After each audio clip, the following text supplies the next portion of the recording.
ɗabi'u irin na sahabban Imam Hussein da jajircewarsu shine hakikanin mutumin da yake da yaƙini akan cewa lallai ya san cewa tafarkin da Imam Hussein alaihi salam ya kama tafarki ne wanda yake Allah da manzansa sun yarda da shi, shi yasa suka bi shi kuma suka ba da rayukansu domin kare Imam Hussein alaihi salam.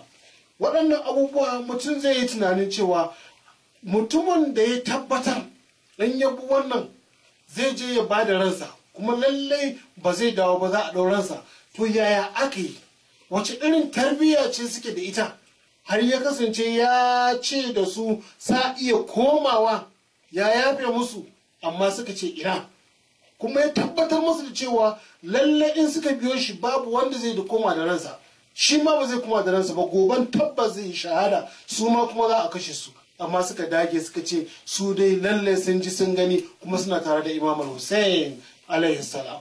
To ɗaya daga cikin abubuwan da zaka ji bayan wannan yabo da ya musu shine cewa lallai cika alkawarin da waɗannan bayi na Allah suka yi, waɗannan sahabban Imam Hussein alaihi salam, lallai yana da alaƙa da irin tarbiyyar da suka shawo. Musamman akwai mafi girman tarbiyya da dukkan wani mabiyi na irin waɗannan waliyan Allah subhanahu wa ta'ala ya kasance tare da ita. Wancan tarbiyya ba komai bace illa rashin tsoron mutuwa. Shi sa suka miƙa rayuwarsu gaba ɗaya, domin duk wanda yake yana da alaƙa da waliyan Allah, musamman ma'asumai irin su Imam Hussein, ko in ka faro tun daga manzo sallallahu alaihi wa sallam da duk sauran ma'asumai, zaga cewa duk wanda yake bin su bi na gaskiya ya riga ya saki duniya saki uku, ya riga ya miƙa ransa akan cewa mutuwa ba komai bace a gabansa, in dai abin da ya shafi gaskiya ne to zai biya ba da ransa gaba ɗaya. To wannan tarbiyya din ita ce tattare da waɗannan sahabbai na Imam Hussein alaihi salam, har suka kasance sun miƙa rayuwarsu, sun miƙa duk abin da suka mallaka domin ganin cewa sun kare gaskiya. Wannan yana daga cikin abubuwa wanda suke masu muhimmanci. Sakin duniya baki ɗaya da kuma rashin sanya tsoron mutuwa a cikin zuciya. Sannan wannan a cikin wani hadisi da shi Imam Al-Hussein alaihi salam yake bayyana wani ya zo wata rana ya same shi yake cewa ni ina ƙaunarka, ina daga cikin 'yan shi'a ɗinka ya Imam Al-Hussein. Imam Al-Hussein alaihi salam sai ya kalle shi ce to masha Allah, in har abin da kake faɗa gaskiya ne kana daga cikin shi'a ɗinmu, to ka ɗauki siffa irin ta annabi Ibrahim Khalilullah, ka ɗauki wannan irin siffa ɗin. Duk wanda yake ɗan shi'a ɗinmu to ya ɗauki irin wannan siffa ɗin. Sai ya ce wace irin siffa ce ta Khalilullah? Yace baka ji ba Allah ya faɗa a Ƙur'ani wa inna min shi'atihi la Ibrahim, daga cikin shi'a ɗin annabi Nuhu akwai annabi Ibrahim. To me yasa annabi Ibrahim ya zama daga cikin shi'a na wani annabi wanda ya gabace shi? Sai Allah subhanahu ta'ala ya ce wa atallaha bi qalbin salim, ya zo wa Allah da zuciya wacce take cike da yaƙini, wato kubatacciyar zuciya wacce bata ta'allaka da duniya ba da abubuwan da ke tattare a cikin duniya, neman yarda Allah da kuma ainihin fuskantuwa zuwa ga neman Allah subhanahu ta'ala ya bashi daciya da kuma yaƙinin cewa babu komai a cikin wannan duniya illa banda jarabawa, lahira ita ce rayuwa ta haƙiƙa. Duk Imam Hussein yake cewa wannan shine haƙiƙanin kasantuwan annabi Ibrahim ya zama daga cikin shi'a ɗin annabi Nuhu.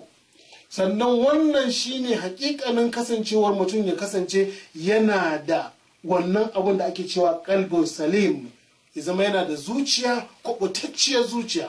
To idan aka samu wani kamar kai da kace kai kana daga cikin shi'a ɗin, kamar inda Imam sai yake faɗa masa, sai ce to ka yi ƙoƙari ka jajirce kaga ka samu wannan sifa irin ta annabi Ibrahim, ka zama kana da kalbin salim dangane da duk abubuwan da kake yi.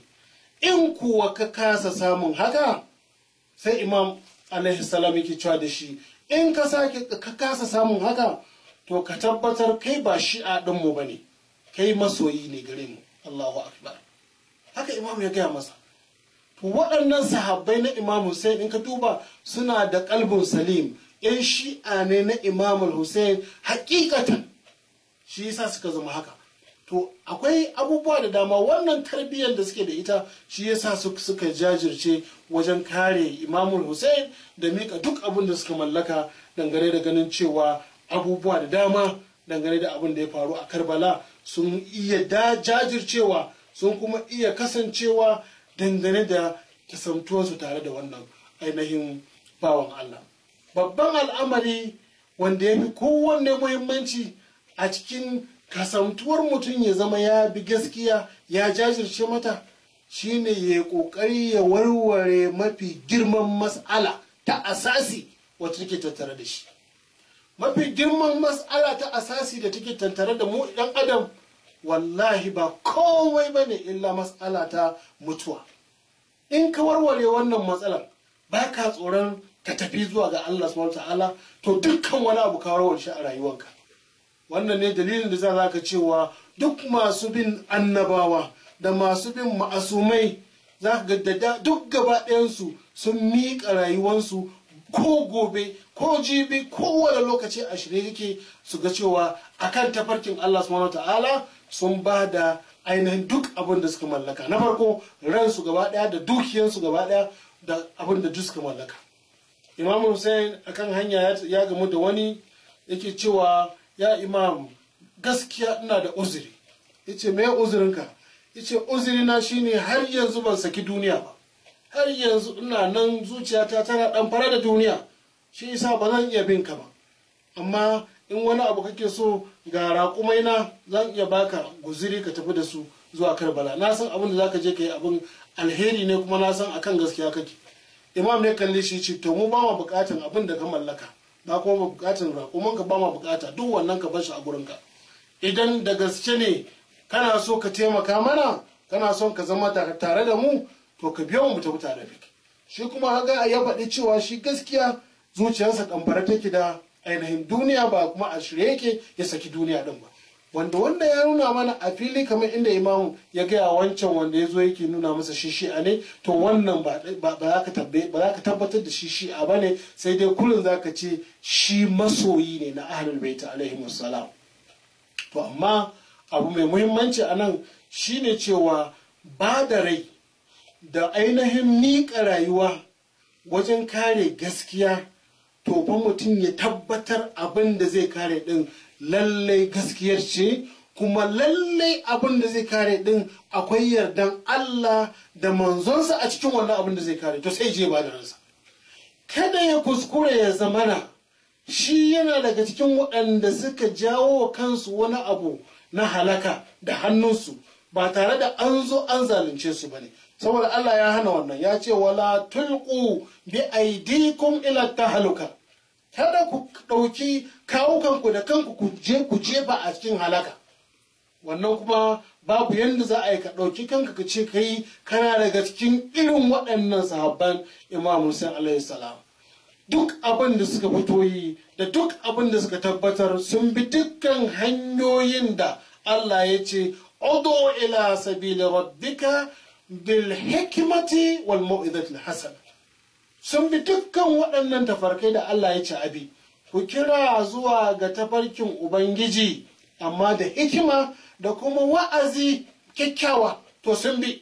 Amma su waɗanda ake wa irin su Yazid bin Muawiya, shi kansa Ibn Ziyad, Umar bin Sa'ad bin Abi Waqqas da duk waɗannan waɗanda suka tattaru suka zo suka kashe Imam Hussein a Karbala, duk gaba ɗayansu sun tabbatar wa kansu cewa suna kan ɓata, kuma su abin da ya kai su neman mulki ne, kuma sun san matsayin Imam Hussein alaihi salam, amma suka yaƙe shi, suka fito suka kashe shi, suka yanke wuyansa, suka karkashe duk wanda yake tare da shi, suka kuma ɗauki ahalin baitin manzo sallallahu alaihi wa sallam suka tafi da su a matsayin wato kamar fursunonin yaƙi.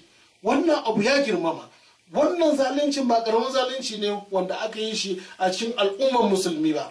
Mutane da suka yi wannan su kan sun san abin da suka yi ba karamin zalunci ba ne. To duk wanda zai ba da ransa zai ba da dukiyarsa a wajen kare gaskiya to ya yi ta amma ala basiratin, a yayi shi akan cewa tabbas wannan abin da zai yi shine wajibul hal, sannan ya yi shi a bisa fatawa da gaske ta cewa shari'a ta ba da wannan abin da ya kamata ya yi a wannan lokacin da ya kamata ya yi, da kuma kasantuwar cewa tabbas duk wanda ya zo ya san cewa an yi abin da ya dace min al'awwal daga farko na yin abin da Allah ya umarni a yi shine a yi wa'azi, a kirawo jama'a, a nusar da su bil hikimati wal mau'izatil hasana. Shi an ci abu ne mai tsari, shi an ci ya ɗori ne akan tafarki na koyarwar ma'asumai, koyarwa ta alƙur'ani da hadisin manzo. Shi an ci ba abu ne da ake yi da ƙwaƙwalwa da ka ba, ba abu ne na ƙiyasi ba. Shi an ci duk abin da aka yana da tsari, yana da nizam. Saboda haka ba da rai da ainihin ba da dukiya da miƙa duk abin da mutum ya mallaka wajen kare wani abu, to ya tabbatar ya yi shi bisa mizani na shari'a, ya tabbatar ya yi shi bisa wani abu wanda tsarin ahlul baiti, tsarin ita mazhaba ta ahlul baiti ta gino akai, to wannan shine zai samu hakikanin ladan da Allah yake so ya bawa dukkan wanda yake bukatan wannan lada. Kuma shine abin da Allah ta'ala ya kiran mu, shine abin da ainihin sahabban Imam Hussein alaihi salam a wannan rana suka bada rayukansu wajen kare wannan bawan Allah. Muna fatan Allah subhanahu wata'ala ya nuna mana gaskiyar al'amari, ya ba mu ikon bi, ya kuma nuna mana ƙarya na dukkan al'amura, ya ba mu ikon gujewa dukkan wasu abubuwa waɗanda suke ba gaskiya ba. Bi haƙƙi Muhammadin wa ali Muhammad.